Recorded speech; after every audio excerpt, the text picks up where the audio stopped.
देखो आज हम लोग पढ़ेंगे विद्युत चुंबक। अभी चुंबक चैप्टर चल रहा है, क्लास 10th का ये। आपको विद्युत चुंबक का डिफिनेशन फर्स्ट ऑफ ऑल पढ़ लेंगे हम, जिसको हम इंग्लिश में क्या बोलते हैं, इलेक्ट्रिक मैग्नेट। देखो ये जो है इलेक्ट्रिक मैग्नेट बनाते कैसे हैं, पहले उसको हम देख लेते, उसका डिफिनेशन से पता चल जाएगा। नर्म लोहा जो होता है, नर्म लोहा को हम क्या करते हैं, परिनालिका के भीतर डालते हैं। परिनालिका जस्ट अभी हम पढ़े थे।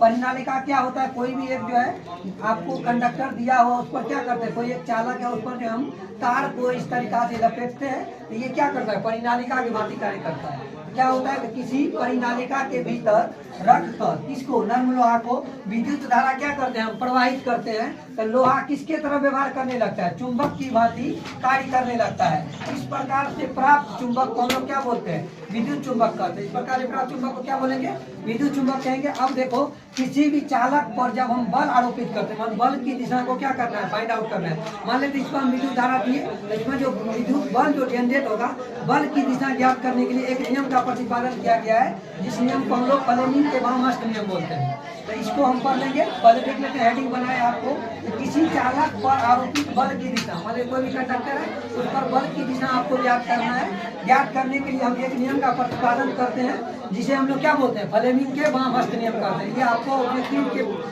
पॉइंट ऑफ व्यू से या आपको सब्जेक्टिव में भी ये क्वेश्चन पूछ सकता है, आपको फ्लेमिंग के वामहस्त नियम को लिखे। तो फ्लेमिंग के वामहस्त नियम क्या कहता है, यदि आप बाएं हाथ के 3 उंगली लेना है, बाएं हाथ के 3 उंगली, एक होता है आपको मध्यमा, तर्जनी और अंगूठा, इसको एक दूसरे को इस तरह फैलाना है कि आपस में क्या हो, लंबवत हो। आपस में क्या होना चाहिए, लंबवत, यानी जिसको हमको परपेंडिकुलर कहते हैं। क्या बोलते हैं, यानी परपेंडिकुलर, याद रखिए थोड़ा के कौन मैं तो थोड़ा का परपेंडिकुलर का मतलब समझता होगा। कोई भी आधार पर जो लंब डालते हुए क्या होता है, परपेंडिकुलर उसको बोलते हैं। तो तीनों चीज को हम, तीनों उंगली को क्या करेंगे, हम परपेंडिकुलर रखेंगे।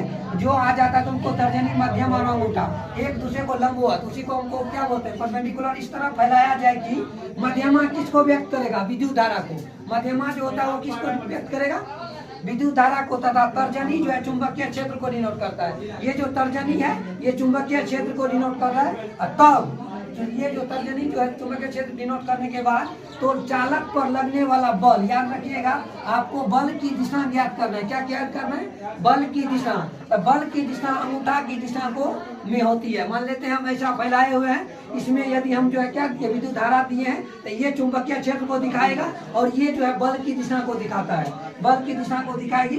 इसी नियम को हम लोग क्या बोलते हैं, फ्लेमिंग के वामहस्त नियम कहते हैं। अब इसका उपयोग देख लेंगे, उपयोग कहाँ कहाँ किया जाता है। देखो विद्युत मोटर में किया जाता है, उसके बाद विद्युत जनरेटर में इस नियम का प्रयोग किया जाता है, उसके बाद माइक्रोफोन हो गया, उसके बाद विद्युत मापक यंत्र हो गया, इस सब में इस नियम का प्रयोग करते हैं।